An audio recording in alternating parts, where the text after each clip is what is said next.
Here, Democratic Elections Commissioner for Onondaga County. Welcome to Commissioner in a Car. This is the primary is certified and on to the general election edition. Today is Tuesday. It is January 9th, or July 9th, not January, it's July 9th. And we have finally finished the certification for the June 25th primary. So over the last couple weeks, even though most of the races were not close, there were some races that we had to do hand counts on. But whether we had to do hand counts or races are close or not, there's a post-election process that boards of elections follow in the wake of every election event. And in this June 25th primary, on election night, we pretty much knew the winners of all the major races, but we still had 7 days for vote-by-mail ballots, absentee and early vote-by-mail ballots, to come in after the primary. We had to then canvass those, count those, and that was done last week. July 2nd was the last day for them to come in. We were able to open them up and scan them and count them. And on the next day, on July 3rd, we were able to determine that there were 6 races that qualified for the hand count, which we did today. A recap of why a race would get into a hand count. It's whether it's within 20 votes or 0.5% from the winner to the not winner. I don't want to say loser, but to the person who didn't win. And all of these races that we hand counted today were because of the 20 vote margin. None of them were within the 0.5%, but because these races were all relatively low ballot affairs, we had the Lysander, the biggest race was 600 ballots. Most of the races were around 30 ballots or even less. And that's because they were small contests that, not many people got to vote in. The biggest race was the Lysander Town Republican to-fill vacancy primary. Eugene Dinsmore, he won by 14 votes. So we had to count that race, and he won. And in fact, all of the hand counts that we did today, there was no change in the lead that we had on election night. And that's really not very surprising, because when a primary is happening, you really have the most ardent voters going to the polls. These are the people that vote in every election. They know how to fill out a ballot. They're not going to make a mistake. There's only 1 or 2 contests on the ballot. So you're not going to see the strayed marks. You're not going to see the circling the ovals or Xing the ovals instead of filling them in. It's less likely you're going to see that type of situation. And so those are the things that really actually end up counting or throwing out ballots. If there's writing on a ballot, it can throw out a ballot. These are the things that the hand count looks for to determine the true victor in the race and also the margin of victory. And because you have, as I said, pretty prime voters that are voting every election, you're going to see less of that kind of mistakes that would lead to a ballot not being counted on the scanner. And so it's not very surprising that the hand count revealed that there was no changes, that the exact count was what we had on after the scanning of absentees on July 2nd. So the races that we counted today were a Republican town, besides the Republican town board in Lysander, the other ones were county committee races.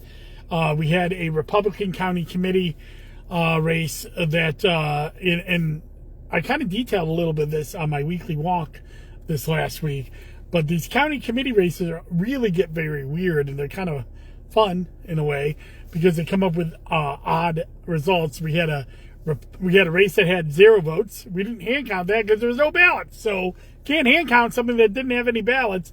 You could have a race with 0 votes that you'd have to still hand count because you'd have to canvass the ballots cast in those areas. But because that 0 count race was a conservative county committee primary when there was no other conservative primary going on, literally no ballots were cast in that race in that ED. So there was nothing to hand count. But the other ones, the other county committee races, we had 4 other conservative county committee races, 3 in Salina, 1 in Onondaga, and then another Republican county committee race in Lysander again. That changed.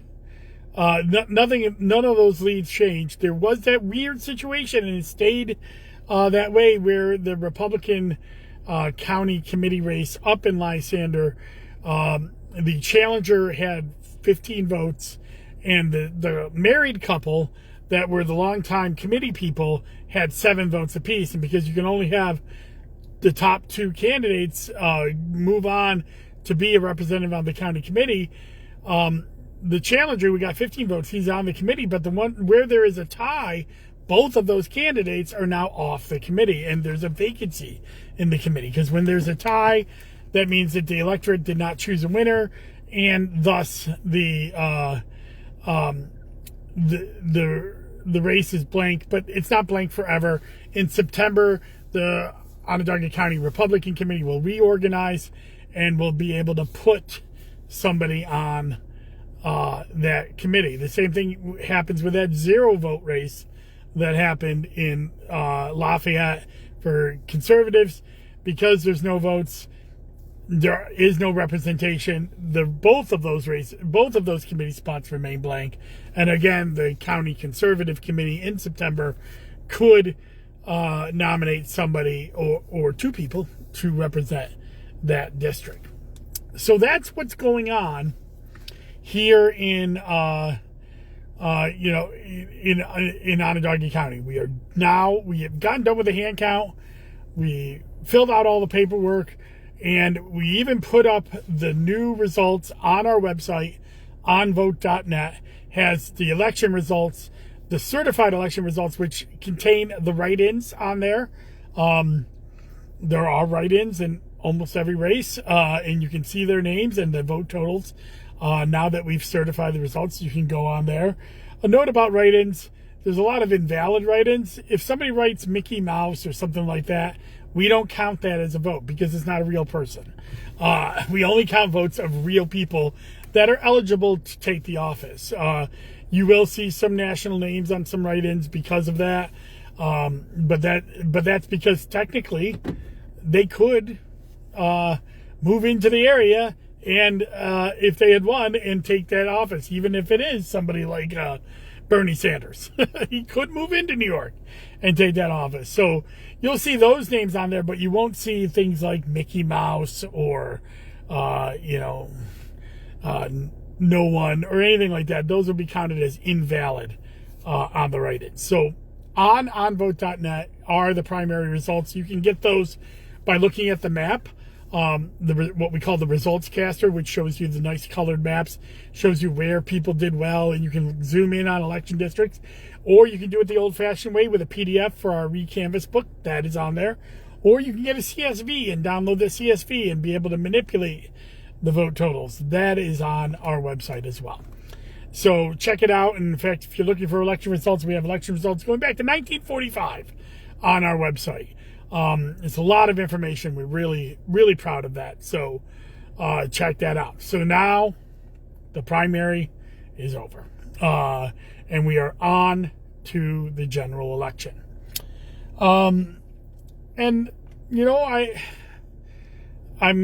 I'd be remiss if I didn't talk about some of the stuff that's happening on the national scene when it comes to Joe Biden and the Democratic nominations. I have a nuanced view on this, and each day it's evolving because each day something different is happening, and I really don't believe that anybody can be really sure of the correct path forward here.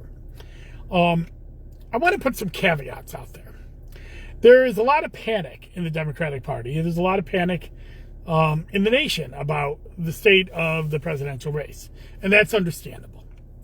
The contrast between Donald Trump and what he'll do if he's elected president with a compliant Congress, which is most likely if he's elected, and Joe Biden or any Democratic president is stark, and the fear out there is real. Plan 2025 is a nightmare, and you should read it. Google Plan 2025. You will see some of the most amazing stuff on there that you never thought a major party would be for, but they are. This is the Republican platform. This is the Donald Trump platform. It was built. It was done by the Heritage Foundation, which had a whole bunch of Trump advisors that wrote this plan. And Trump, as much as he wants to distance himself, he is the author. He is the one who's for this plan. That being said, I understand the fear, but I think there's a wish casting going on right now about the extreme precedent that jettisoning a party nominee after the primaries would set. Now, I need to be very clear. This is Joe Biden's decision. He cannot, no one can, I don't even think legally, set aside his nomination at this point. The delegates, there was a primary. As much as some people will want to say there wasn't, there was. 15 million votes were cast. 3 candidates were on the ballot in most of the races. Joe Biden, Dean Phillips, Marianne Williamson. Nothing was keeping other people off. There was no cabal. The Democratic Party had decided that to back their incumbent president, which is not surprising. That's just something that usually happens. In 2012, I don't think, when Obama was running for re-election, I don't think anybody was on the New York ballot there. I don't think there was a primary. So it's in many of the states. So come on, to pretend like this wasn't going to happen. As soon as he got elected in 2020, everybody knew he was running again in 2024, except for the people that were deluding themselves. The people who cast votes for him knew that he was going to be one of the oldest presidents to run for re-election. So that's there. That being said, his debate performance in June was obviously troublesome, problematic. It was weak. It was horrible. I'm not going to mince words. And I don't think that there's a problem with having a discussion about whether it's in the Democratic Party's best interests or in the country's best interest for Joe Biden to stay on as the presidential candidate. But that being said, you have to have an intelligent discussion about it. And you cannot just wish cast your way to a new ticket. There are so many reasons why Joe Biden is probably going to remain the nominee. The first reason is he wants to be. And if he doesn't want to come off the ballot, there is no mechanism to take him off the ballot because the primaries happen and the delegates that are going to the August convention in many states are legally bound to vote for him on the first ballot. It's not a question of, they can make up their mind and change their mind. They can't. So Joe Biden, if he doesn't want to come off, and so far he has said he's not going to. Do I believe that's a final decision? No, I don't. I believe it could be, but I believe he's gambling that over the next 2 weeks he can turn around some of these poll numbers. And, he may be able to. The poll numbers are not as bad as so many people are out there making it out to be. The 538 average of polls has him down by 2.2 points. Now, that's more in the swing states, and you need to win the swing states to be able to get to 270 votes. So he's down between 3 and 5 points in those swing states. In the states that he needs, the tipping point states, which are Michigan, Wisconsin, and Pennsylvania. And he's down more in Nevada, Georgia, Arizona, but those are not tipping point states. He has to win Michigan, Wisconsin, Pennsylvania, and that will get him to the 270 electoral votes. Nevada, Arizona, Georgia, North Carolina, these other states are kind of cherry on top of the sundae states for him. But he is down. And but if he is not the nominee, and if he can't turn this around in the next 2 to 3 weeks, then I don't see any way forward except for Kamala Harris ascending to the top spot. And, you know, we've seen a lot of people come out over the last couple of days, Democratic congressmen, the Congressional Black Caucus, the Congressional Latino Caucus. These are all people who were very much in support of Joe Biden in 2020 and remain in support of him today, and would be very upset if he was forced from the race. That being said, Joe Biden could put himself aside. And I don't know what is the right choice. I look at a lot of people point to the polls of why Biden should be set aside, but the polls also show that he's actually the one performing the best against Donald Trump right now. There's an Emerson poll that came out today that had him down by 3 points and everybody else down by 5 to 9 points. So if you're looking at empirical evidence, I don't think you can point to empirical evidence saying the substitution is the absolute best decision for the country. That being said, all of that being said, it is up to Joe Biden now to quell these fears and to prove to the Democratic electorate that he's worth fighting for, that his presidency is the thing that will stop us from Donald Trump 2.0 and slow decline, or maybe not even slow decline, a falling out of the American democracy. And it's on him. It's up to him. It will remain up to him. He's got a NATO summit this week. There's the Republican National Convention next week. The Republican vice presidential candidate will be chosen. Why do we have to have a new vice presidential candidate there? Only because Donald Trump and his supporters try to hang the old vice president. But whatever. But, I think that you've seen a real awakening to this Project 2025, which is the Republican agenda for the next Trump presidency that would take the guardrails off our democracy and turn us into an autocracy. So there are plenty of opportunities in July for Joe Biden to turn this around. And if he starts to show that he's turning it around, he's going to be the nominee. He's going to stay the nominee. I still believe that the end of this month is that no turning back period. And we'll see what happens.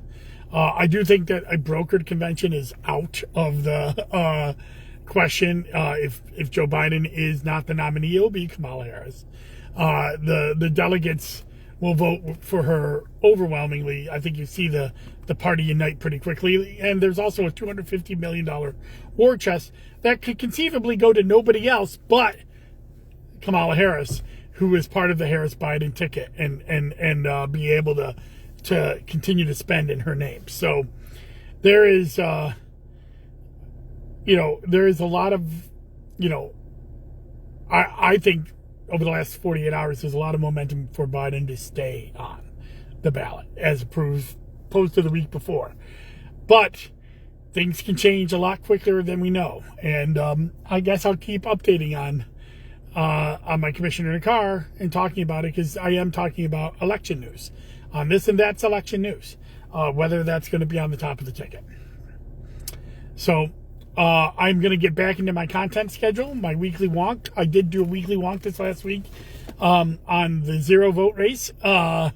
And this next week, I'll be talking about primary and absentee balloting and early voting in the June 25th primary. Maybe my 2-week analysis of the primary election.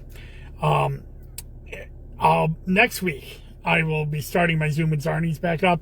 I have on deck Tom Keck who is our Supreme Court expert. We got all these horrible rulings at the end of the Supreme Court turn. And we last talked to him back in April, and we said, you know what, we'll probably be talking in July, and we are. Because we'll be talking about the Trump immunity thing. So that's going to be next week. It's not going to be this week. But starting next week, I will be back to my 3 pieces of content a week. My Commissioner in a Car on Tuesdays, my Zoom with Zarnies on Fridays, and my weekly wonk over the weekend. And we'll be starting to get into the political subdivisions of that are having general elections this fall, and the candidates that will be in the general election this fall on Zoom and Zardy. So I'm in general election mode now. We're about 120 days until the general election, a little bit less. So we're in it. Primaries are over. The conventions are starting. And we'll be in the general election. I'll be talking about how to register to vote. I'll be doing some Sunday seminars or Zarni seminars on registering to vote, how to do an absentee ballot, how to early vote, how to election day vote. There's a lot of things that I'm going to do on my seminars over the next few months that we have before the general election. So tune in for all of that. Thank you so much, and enjoy the rest of your day. Go to DustinZarni.com to subscribe, and you'll get an email notification every time there's content update or election news updates. Also, I will be on Newsmakers with Andrew Donovan, I believe this weekend. We're taping an episode this week, and we're going to be talking about becoming a poll worker. And that'll also be one of my Zarni seminars. So check that out, and we'll be going from there. Bye-bye.